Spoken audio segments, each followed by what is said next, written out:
மாங்காய் கல்லீரலுக்கு செரிமான சக்தி கொடுக்கக்கூடியது. இந்த மாங்காயை பச்சடி பண்ணலாமா? இந்த மாங்காயை கொட்டையை நீக்கிட்டு நல்லா சதுரமாக நறுக்கி அதை கொஞ்சம் போல் தண்ணியில் வேக வச்சு லைட்டாக உப்பு போட்டு வேக வச்சு அந்த மாங்காயை எடுத்து பக்கத்தில் வச்சுக்கணும்.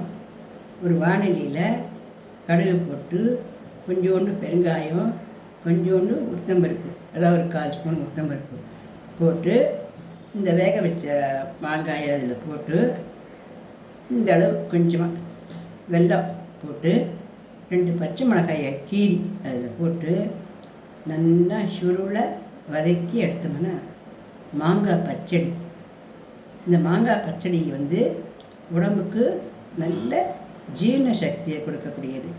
சாப்பிடவும் டேஸ்ட்டாக இருக்கும். சாப்பாட்டுலேயும் போட்டு பிசைஞ்சு சாப்பிடலாம், தொட்டுக்கவும் போட்டுக்கலாம்.